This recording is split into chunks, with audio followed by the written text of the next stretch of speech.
Hey, thanks for joining me. I was really excited to get these in the mail, and then my excitement was validated, and then also at the same time kind of shot down really quick, and I'm actually kind of frustrated. Um, I saw a guy was selling these on that Facebook comic swap selling page, and I was like, oh, I'm interested. I was interested for one main reason. I mean, these are the essentials, and if you know these, they are thick, like huge books, reprinting huge chapters of your favorite books if you're lucky. And I have one that right here I keep next to me, next to my drawing desk all the time, because it is about halfway into this. I mean, it's all good stuff up to it, to the first half of it. But in the back half of it, it's just all this beautiful black and white Marc Silvestri pencil, Dan Green inked art. And this is some of the most inspiring and beautiful stuff I've ever seen. It's just beyond description. This is some of the best stuff I've ever seen. It's so fantastic. And so I like these black and white. If you watch my channel, I often talk about, I think I'll say often, this comic looks good, but I would love to see it in black and white. Hence these things come along. So I saw these and I was a little bit less interested in this one, but this one I was very interested in because it's the Whilce Portacio era of X Factor. And that is, like, still to this day, in my opinion, my favorite era of Portacio's work. That is the stuff that I wanted to see in glorious black and white. And I was like, oh, I want that so bad. All those issues. I couldn't wait. So I get it and I flip it open. It's not the black and white that I want. It's like the colored pages and then just turned into grayscale.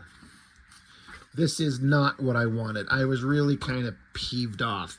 I mean, it has like the covers to certain things in here in black and white, and that's something.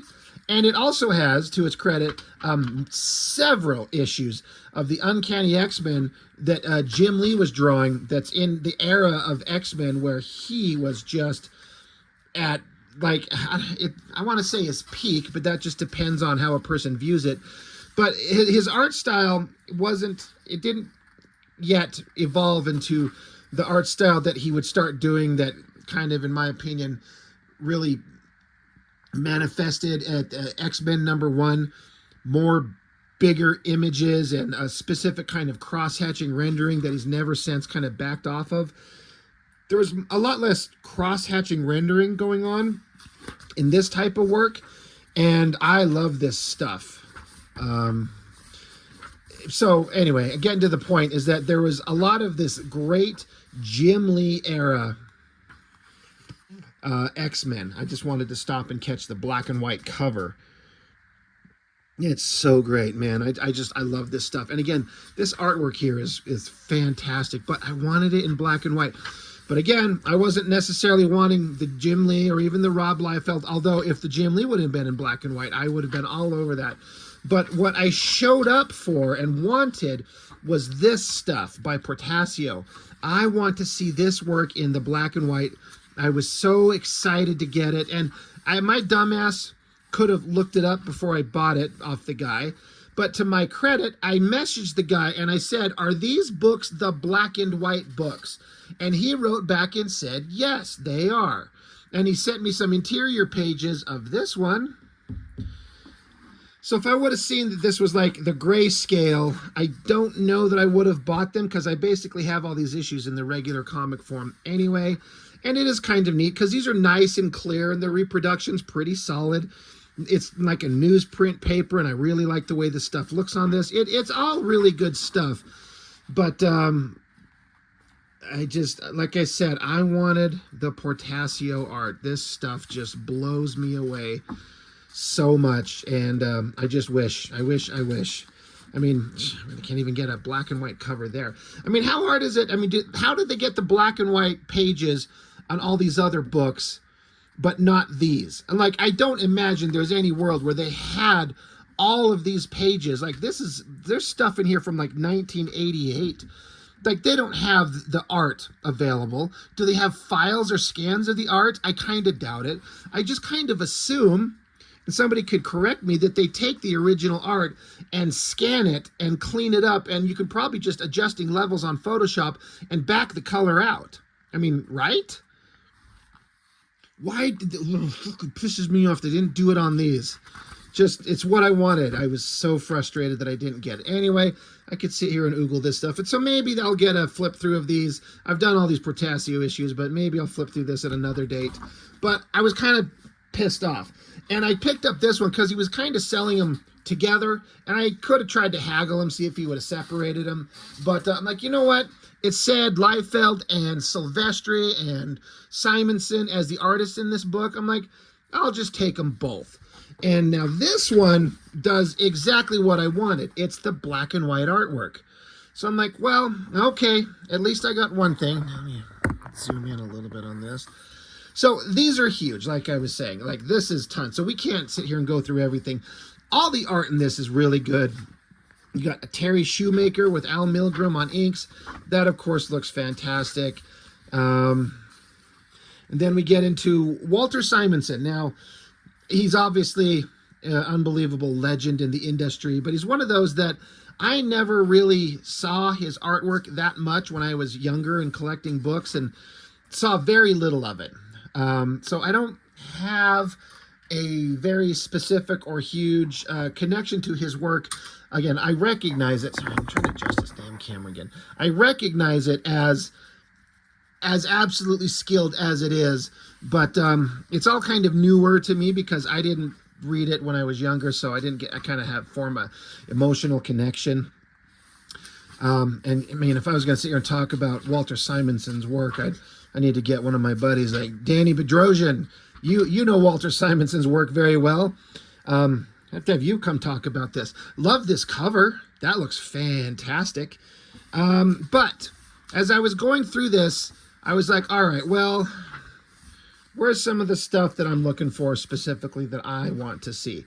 And it started right here. So, Uncanny X-Men 242, giant size spectacular. I had to double check this because when I was going through this issue that Sylvestri draws, in fact, that was by luck, I just kind of picked it up. Like, it's a huge issue. Like, there is a lot of pages in this comic that he drew. So, this is that classic great era of Sylvestri art with Dan Green inking. And having flipped through this particular issue in this thing a couple of times now since I've got these, and just to look at this, in a way, there's an argument I would make that this might be the best drawn comic Sylvestri's ever done.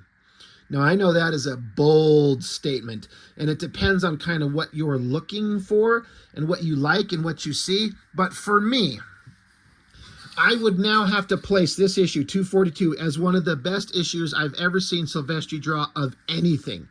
It helps that he's drawing an X-Men book guest starring X Factor, so there are tons of characters everywhere. So there's a lot of opportunity to show different characters and different situations.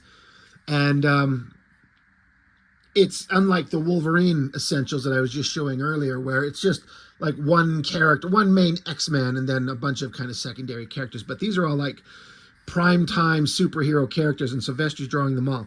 It's also set during the Inferno storyline, which I've never really got to read.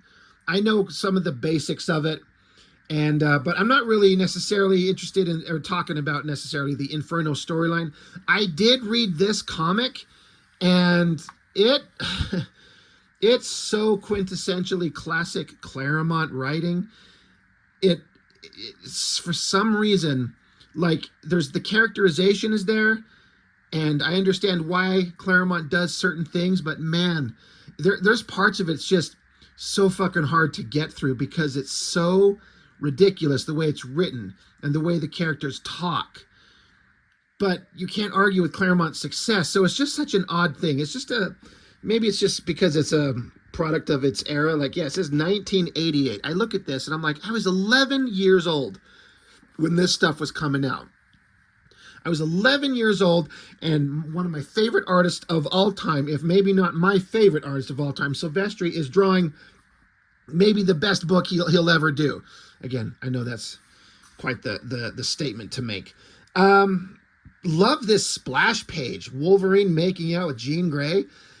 Just so eye-catching. I've seen that before, obviously, but it's so good. And then I knew what was coming on the next page, and I wanted to show something, but because these books are so huge, certain elements, specifically the thing I wanted to show, gets lost in the deep gutter of this thick book. Love this spread. But the interesting thing is, I've seen this image before, where Wolverine's making out with Jean here, and because, you know, it's folded in and you can't really get an entire shot of the art, the funny thing is as Wolverine's making out with her, you can see Jean Grey's entire body and both her legs, and you've got one Wolverine leg here, but his other leg, his right leg, is just nowhere to be seen. It just, like, let me get my little pointy stick. It's like, it looks like his right leg comes down here, and then it just is never drawn anywhere else. Wolverine's literally missing a leg. It's just kind of funny to me.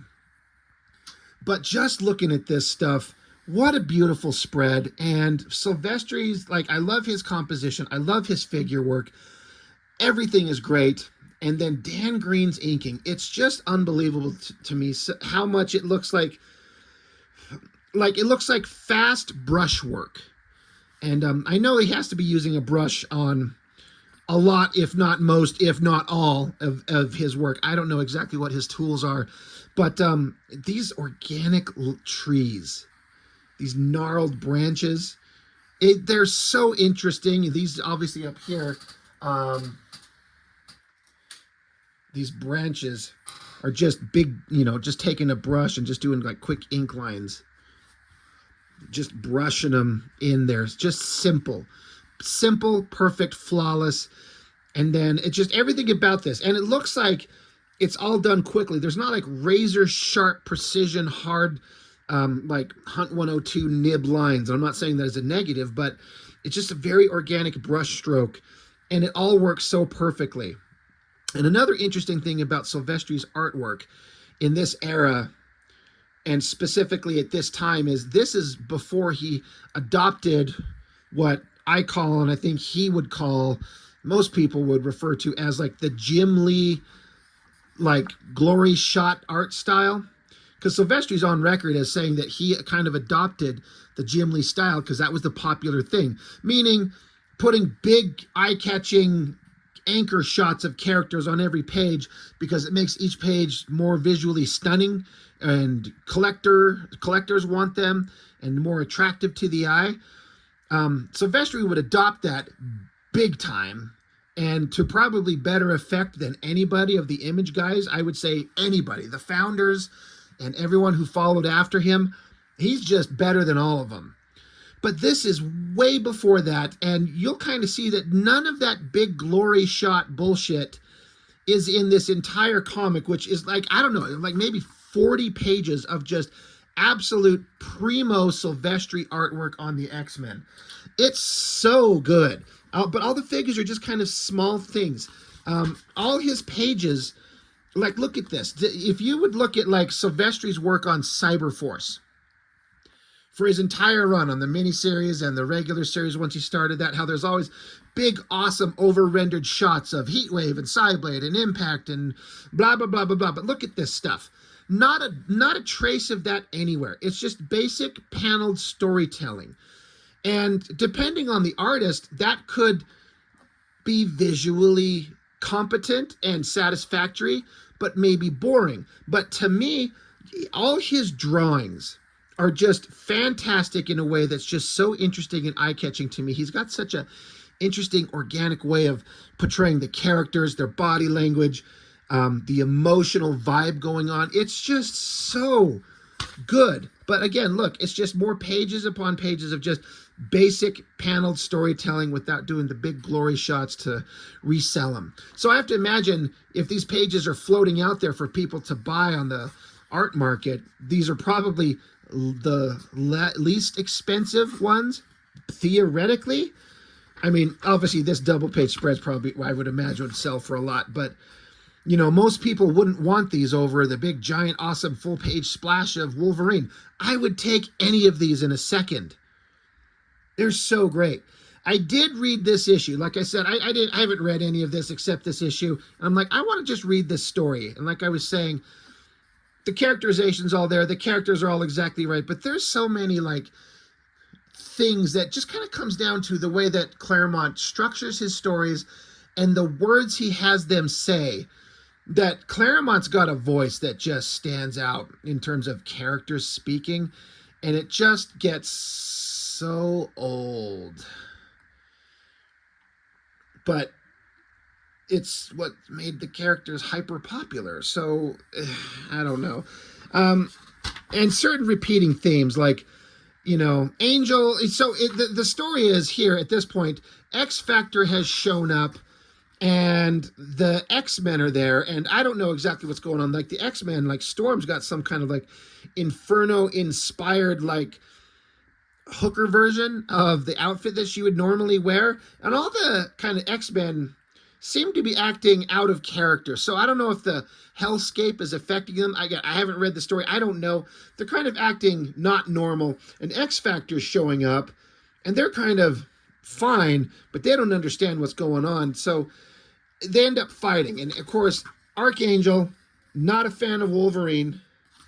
So they end up in a fight. So Rogue does her thing where she shows up, and I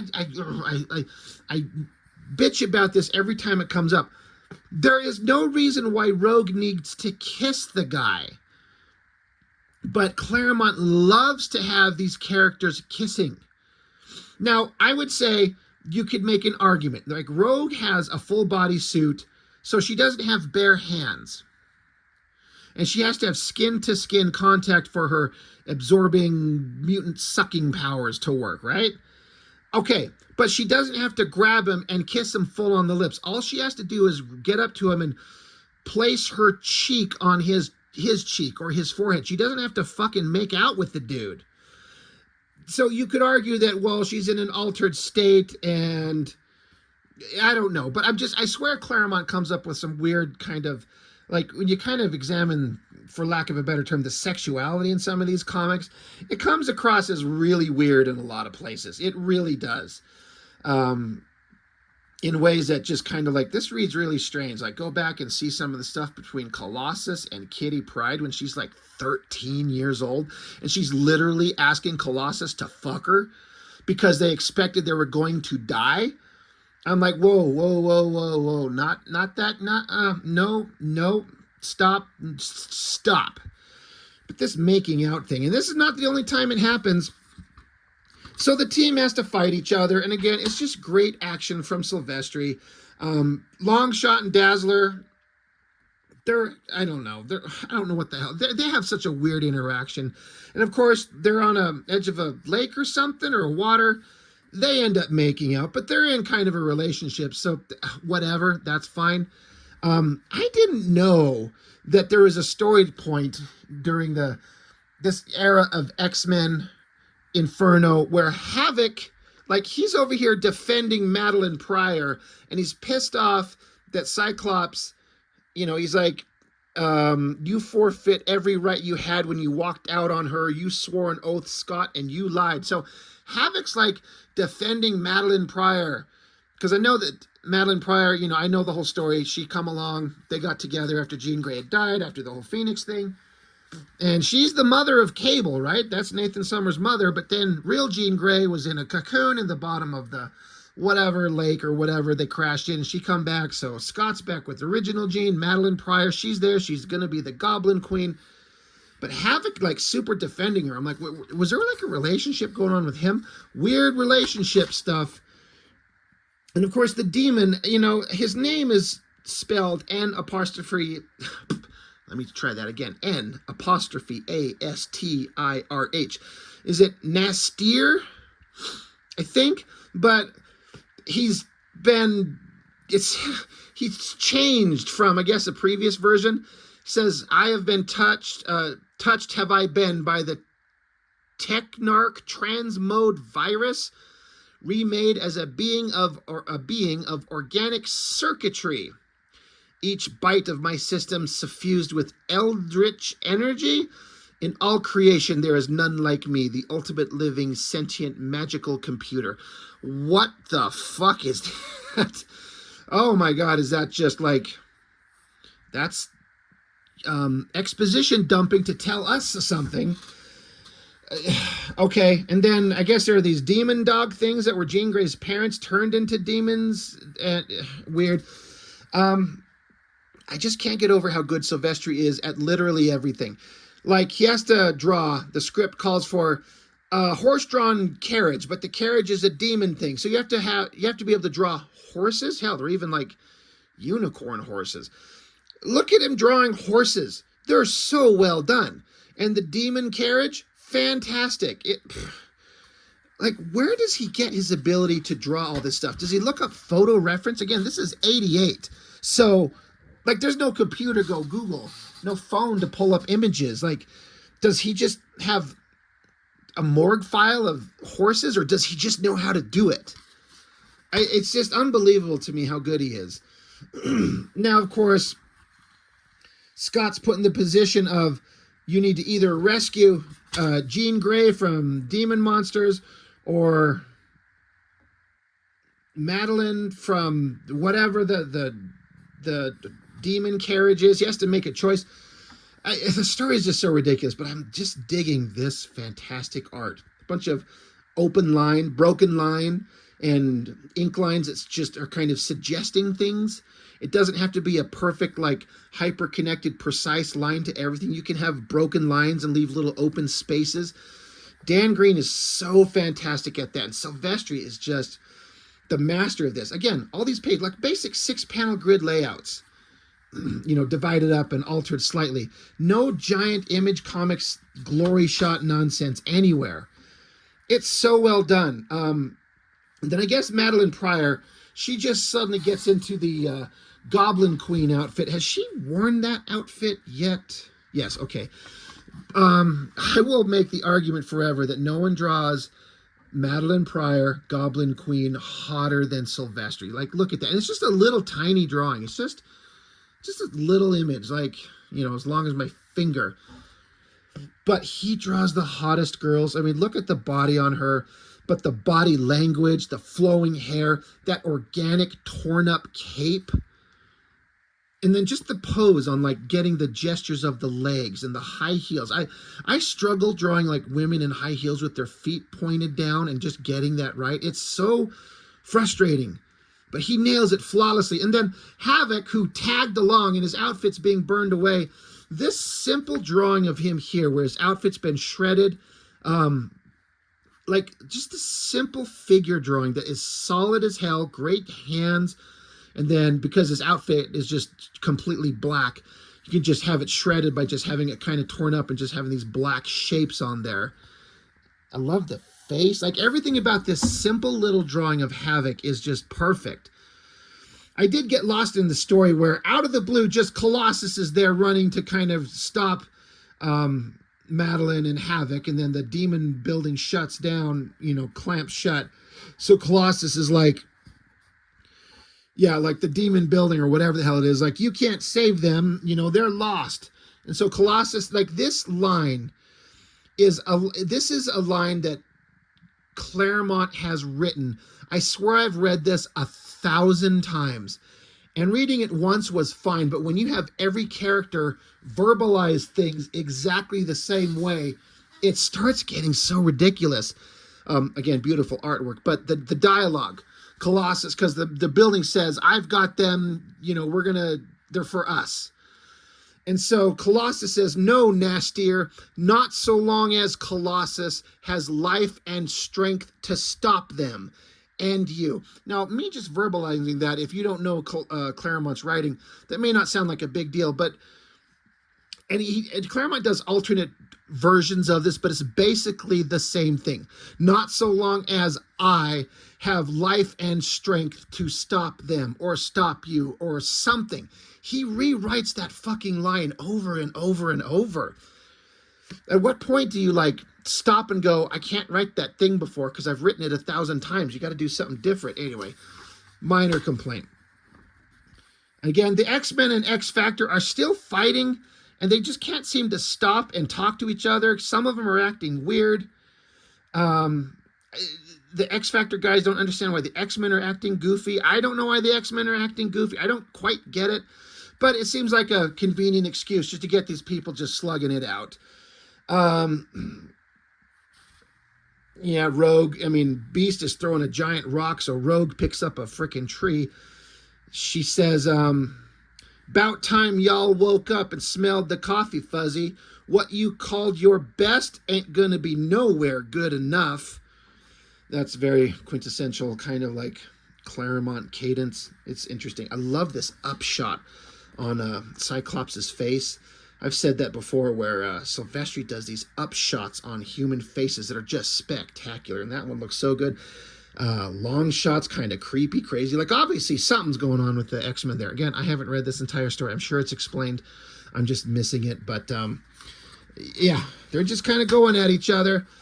Angel's grabbing at Wolverine again. They go tumbling down. I love this shot, how it's a kind of a tilted Dutch angle.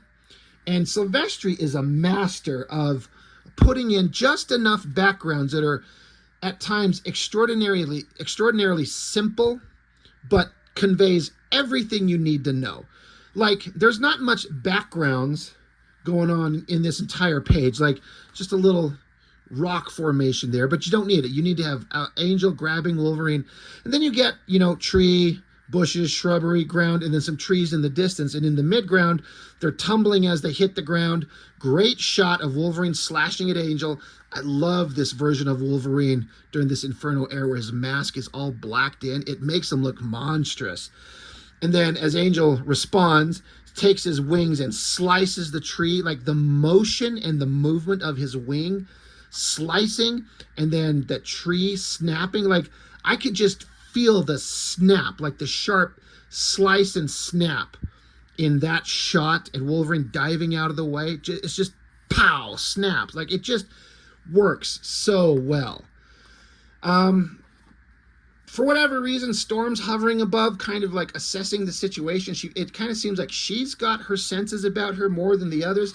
I don't know what is going on with Storm's wacky, like, eye makeup. Like, I see girls putting makeup on like this these days. Was this something to do with the Inferno thing? I don't dislike it. She certainly got the cat eye thing going on, which I've never liked. And these faces are fine, but man, I gotta tell you, this bottom corner panel, that is such a beautiful face. I love all the features and that eye makeup going on there. Or whatever it is, those stripes. Whew, so good. So I did have to chuckle out loud. So when we got this incredible overhead aerial shot, because I guess it's the Empire State Building is been turned, I think it's that one that's been kind of like Demon Central. It's kind of all altered in its form. So now we're way up high looking down. So there's this, it's a very simply drawn overhead shot of the city, but it conveys everything that you need to know. It's perfect. But the thing I was kind of laughing at, I've never seen this before that I was aware of. So you have Madeline Pryor, who's in one of the sexiest, hottest costume designs ever, especially for a bad guy, that Goblin Queen outfit, where it's like the black leather on her arms and her upper body, but it's showing under boob rather than upper boob. It's under boob, and then bare down to the little tattered dress with the little metal clasp hook on the side. So you've got bare legs, bare hips, bare tummy, and then long boots on her. Like, it's just the sexiest outfit. It's so good. Like Jean Grey or Madeline Pryor, they've got two of the greatest costumes in comics history, which is the Phoenix costume and the Goblin Queen costume. Great. What in the fuck is this ridiculous one that Havoc's wearing? He's got the same kind of under boob revealing upper shirt, and he's wearing a little tattered little dress diaper, barely covering his schlong.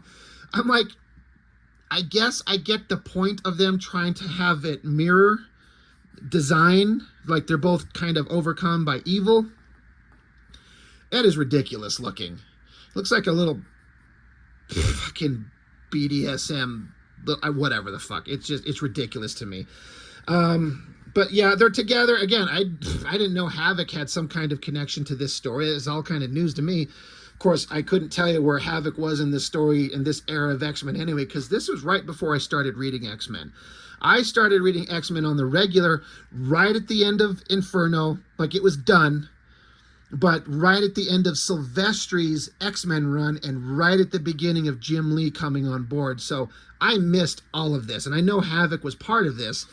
I didn't know what he was doing, and I didn't know he was doing this. So, yeah, Madeline Pryor, she's being evil.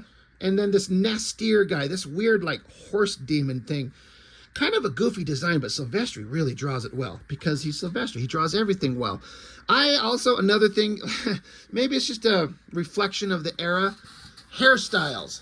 I never understood or liked Rogue's, like, unbelievably ridiculous, like, Wolverine-esque, giant, poofy, slicked-back animal hairstyle thing.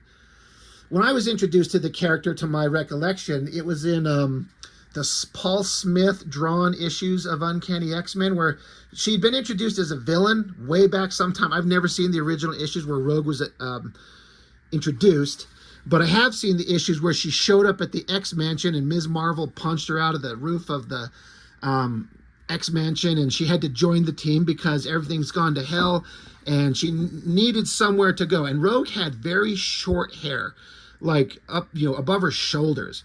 And then at some point in between of those stories that I read when she first joined the X-Men and then this version, she grew it out, but that weird poofy, it's so weird looking. And then same thing, what the hell is going on with Storm's hair? Is this some kind of reflection of the demon influence, the Inferno story, or did she walk around with her hair like that? Because Storm had that elegant, beautiful, long white hair forever. And then she went through that era where she had the mohawk, and this is kind of like a weird combination of it. But this feels like 80s poofy, ridiculous, over-the-top giant hair on both of them. It's so silly. Outside of the hairstyles, the artwork in all of this is kind of timeless in a way. It still could be printed in books today and would look just as good now. In fact, it would look better than so much of the bullshit that's being pumped out by Marvel. I love these little tiny drawings. Look at that. Like next to my thumb, you can get an idea of the scale of this little drawing. But the drawing of Jean Grey right there, just the gesture, the shapes, the black shapes in there. I love this stuff. No giant imagery to make you want to buy the page or just go, oh my God, look at that sexy shot of the hot girl because she's huge and taking up most of the image space. It's just simple, basic paneled storytelling, and I'm just like, this is stunning work. Rogue apparently can fend off the techno-organic bullshit from Nastir because she's been exposed to it before, so she's sucking the life out of him.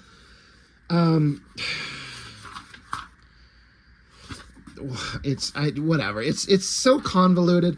Colossus, he crawled his happy ass up there, and I guess either some of these creatures, is susceptible to steel, something like that. So he gets blasted off, and Iceman sees he's sailing across the sky. So Iceman uses his powers to create an ice slide to block his fall, arc him around, send him back the other direction with all that momentum to slam right into the back of Nastir because he was overwhelming Rogue. Clever use of Iceman's power. It really works. But they kind of pause for a minute, and so the teams are kind of gathering together. They start talking. Psylocke gets into Jean Grey's head and start sharing memories so they can kind of prove who to each other, who everyone is. Yeah, crazy. So in doing that, they formulate a plan. How can we take down these demon monsters? So Beast is like, I've got a plan. Pausing the story for a second, once again, a simple little panel that's like, what, 1/5 of this entire artboard. This panel, this establishing shot, is one of the coolest, best drawings I've ever seen in a comic panel. So it's is it the Empire State Building that's been demonized? I mean, look how huge this tower is. I don't know why I think it's the Empire State Building. I just feel like it was said somewhere, and maybe I'm just misremembering that. Whatever it is, you get these city skyscrapers in the foreground. And it's all this organic rendering. No straight edges used anywhere in the inking. I would guess that Sylvestri, when he draws this in pencil, he probably grids it out and draws straight lines in pencil. And then he comes in and renders it freehanding. And then you ink it. This is the only way to get this stuff. You just ink it freehand. There's no ruler needed anywhere. But so it gives it that natural organic look.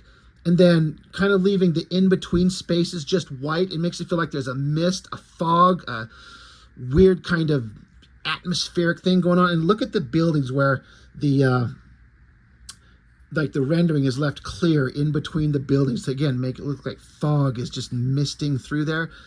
Then you got this giant tower, because you set a certain sense of scale right here with these buildings, and we're way at the top of these buildings, so we're looking down on the city streets, and then the city goes into the distance, and then this massive tower just going into the sky, these dark clouds, lightning bolts striking, and then the darker storm clouds swirling around it at the top. I just, flipping through this book, I sat there and just looked at that simple panel. I'm just like, that's one of the greatest things I've ever seen. And for Sylvestri, it was probably like, yeah, it's just whatever. You know, it's just the way to do it. He knows what he's doing. He knows how to do mood and drama and atmosphere. And again, if this was some other Image comic, that panel might be the entire page. And that would look awesome if it was as, you know, skillfully rendered as done here. But that's just one little panel. It's so good.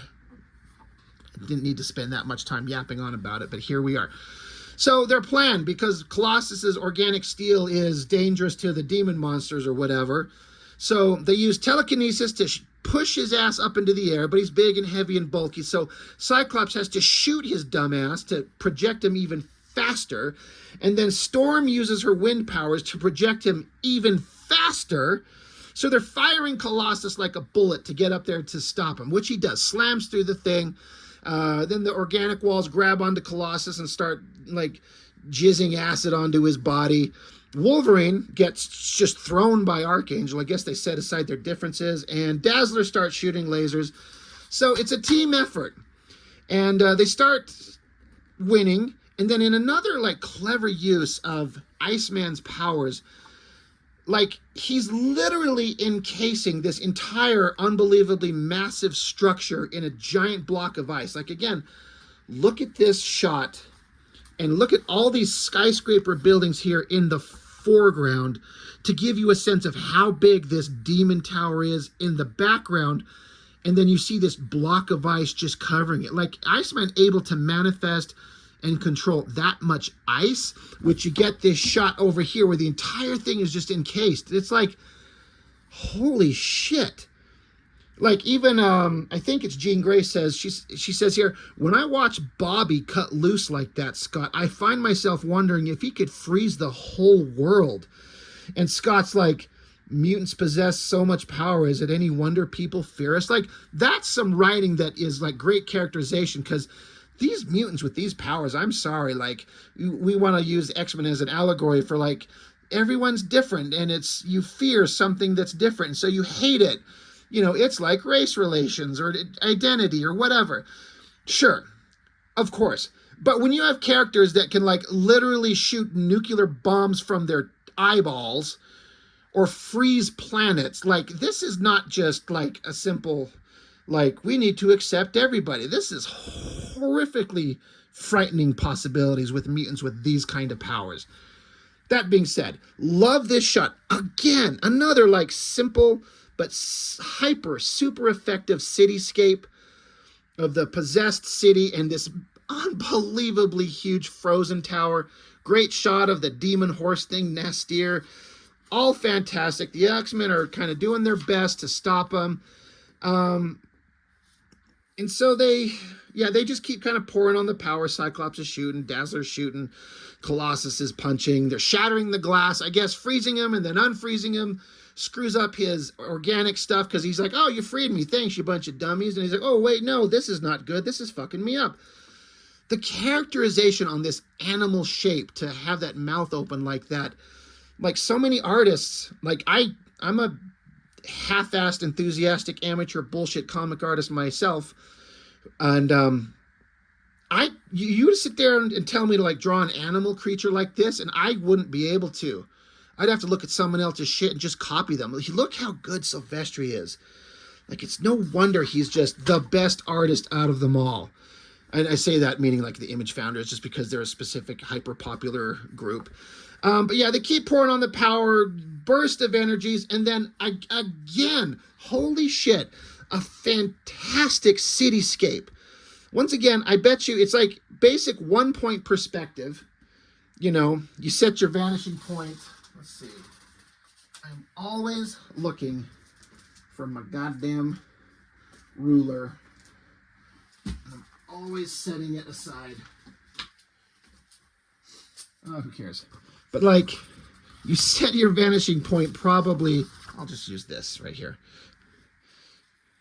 Like, just right there in the dead center of the page. And if you understand how to do 1-point perspective, you see how all the top surfaces of the buildings line up in perspective at that vanishing point. Like, if you're in any kind of middle school or high school art class, this is one of the basic things they teach you, just 1-point perspective. Simple. And then you just kind of up and down and just start adding life to these buildings.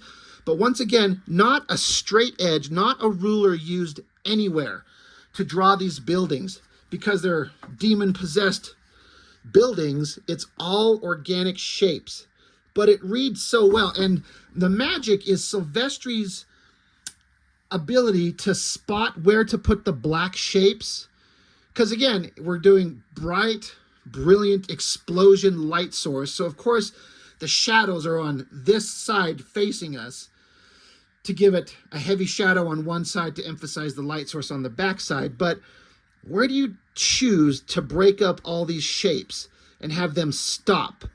Like, you'll do the black shapes towards the top of the building and kind of fade it out as it goes down. It's just one of the coolest shots I've ever seen. Gives such a sense of scale and depth, and it's just beyond fantastic. Sylvestri is just unbelievable. So they killed the demon monster, so the X-Men and X-Factor, they're sitting around kind of like, well, we won, but why is the Hellscape City still existing? So they're debating back and forth.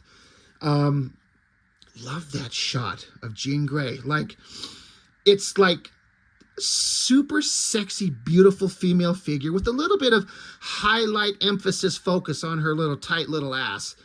But it's not done in like a grotesque, overly sexualized, like bordering on gross kind of way. And I say that loving Sylvestri, but right here up on my wall, I've got like this stuff. And speaking of that, there, and I've got that one there, and I've got that one there.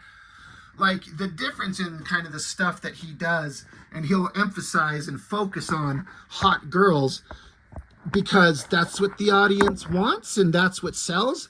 But that is like, look how simple that is compared to those things I just showed you there.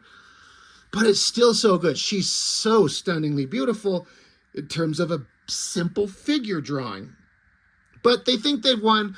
But energy lasso wraps around her neck, drags her away. The entire crew is going, holy shit, what is that? And Madeline Pryor, I've seen this before. Love this image where she's lying on the ground. Madeline Pryor's up there. She's got him in havoc in his little bondage bitch outfit. End of that book. Great book. Like, as I've said, you can tell, obviously, like, I'm just blown away by the work in this thing. It's so good. This is just, for my personal interests, it's unbelievable how good Mr. Sylvestri is. He's just untouchable. But that's just my kind of personal opinion and tastes and interests, and not everyone's going to agree. So the next issue picks up right after that. So it's X Factor. It's Walt Simonson. And I have to say, he's so good. But after just coming off my personal interest of Sylvestri, yes, Simonson is fantastic. But I'm like, it's just not as good to me. This cover is interesting. Very dynamic, very powerful, but they just kind of look like they're at a rave party dancing. Like, I've seen girls dancing and just doing this shit. It's funny. Great shot, great powerful shot of, you know, Madeline Pryor there reveling in victory. I'm not going to kind of continue being concerned about the story in this. I can get back to this. if I want to talk about Simonson's work. But what I want to get to is the next issue in the story after this is Sylvestri as well. However, however, when we get there, right here, because, yeah, it ends with Madeline Pryor getting knocked down. So in that previous issue where Madeline Pryor's hovering over, you know, defeated Jean Grey, it's now switched over and reversed. I started out because again, I've never seen this issue. I've never seen that other one before. I've seen panels here and there. Never seen this. I see that splash page and I'm just like, oh, it's so good. There's another super sexy shot of the girl. Sylvestri knows what he's doing. Love the outfit. Love the folds and rendering on the inking on that cape. But the interesting thing about this issue, which once I saw, is that Dan Green does not ink it. He inks the cover. That's a great cover. And if you were to show me this shot here and tell me that this was Dan Green inking Sylvestri, I'd believe you without digging into it really closely. That looks kind of the same to me.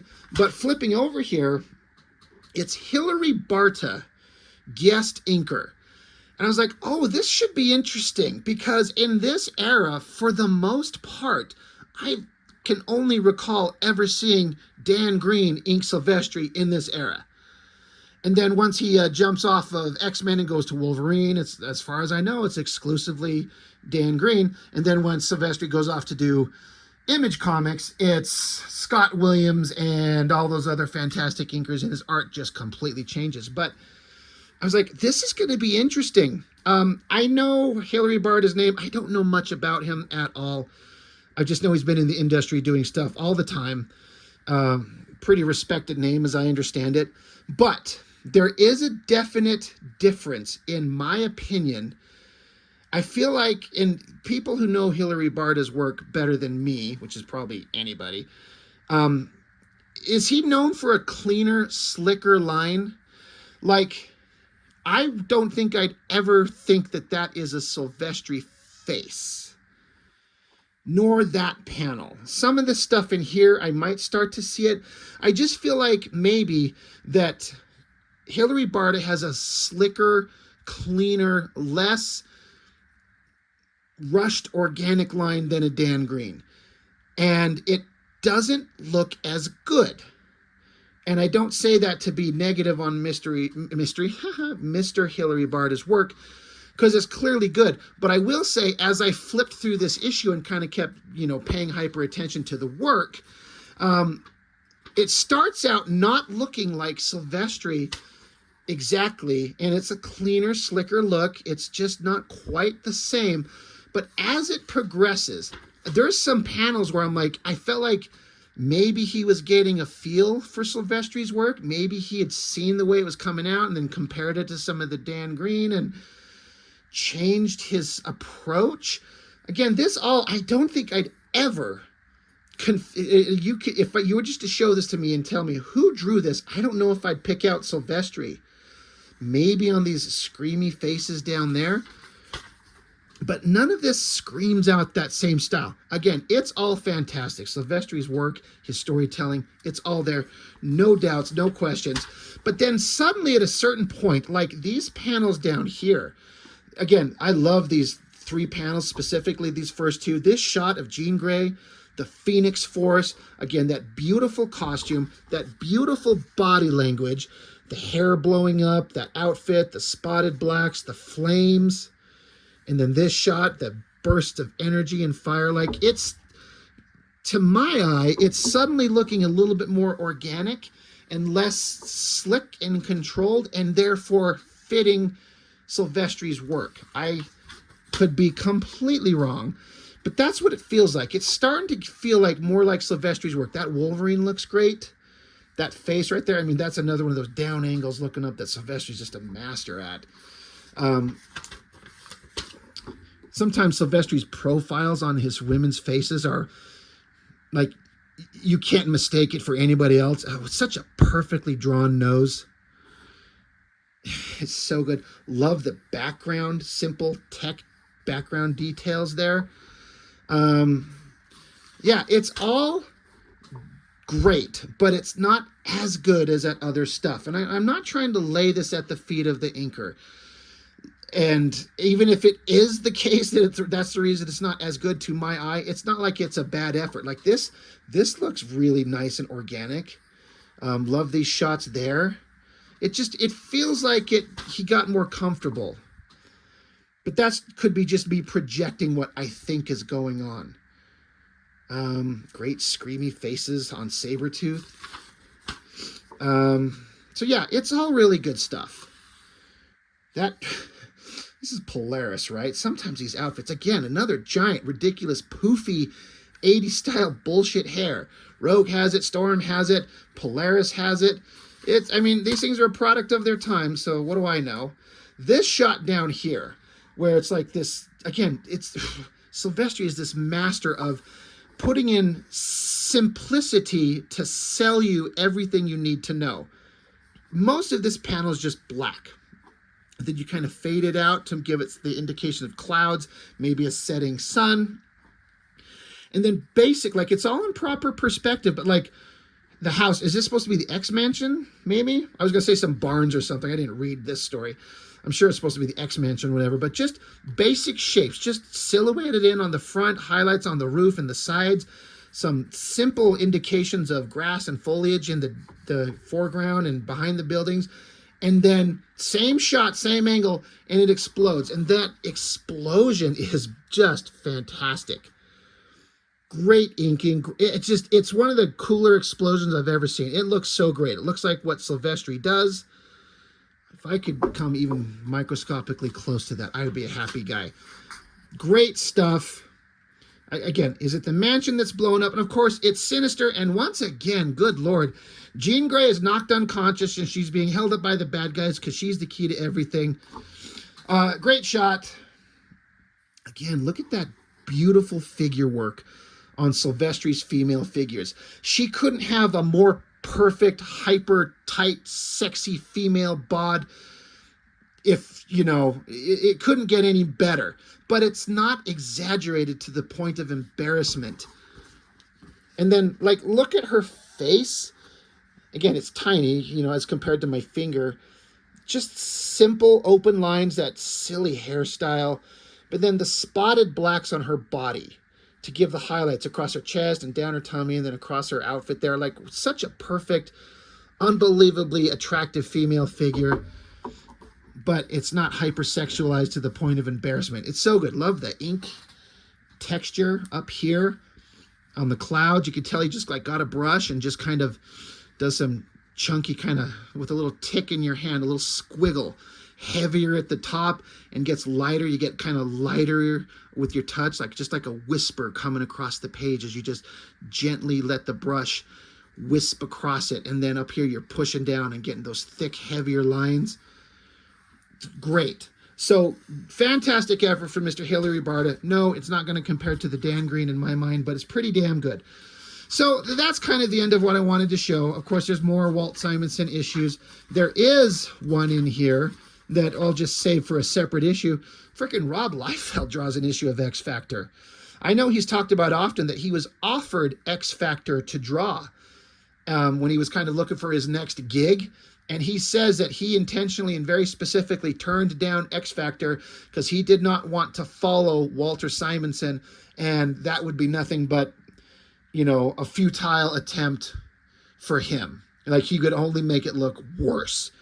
So some, self-reflection and self-awareness on his part is pretty rare. But this issue that he does, inked by Al Milgrom, it's not bad compared to what he does these days. It's not bad stuff. It's that old classic Liefeld stuff where there's actual backgrounds and I don't know. I'll show that one at a separate time, but it's not bad. And then, of course, the book, there's some Arthur Adams. I forgot about that. That's always worth the price of admission itself. Beautiful Arthur Adams artwork.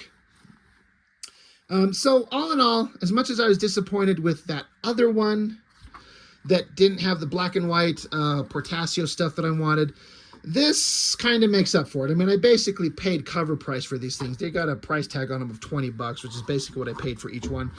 So, it wasn't cheap, but you know, I got a lot of enjoyment out of this. I just wish that other one, it's just so badly wanted to be having the same black and white stuff and looking at all of this Portasio stuff. I am such a fan, with Art T-Bear just killing it on the inks. For some reason, I had it in my head that it was Scott Williams inking him, just because Scott Williams was everywhere, but he can't literally be everywhere. And it says Task Force X there, but I know Art T-Bear was like the main guy, and I felt like it just kicked ass everywhere. So, once again, disappointment there, but this was just great. I'm so glad that I got this. So, yeah, you know, going on about an hour, just me gushing over Sylvestri's artwork and kind of showing what and why I think some of this artwork is just fantastic. And again, an argument to be made for one of the best looking comics Sylvestri's ever done.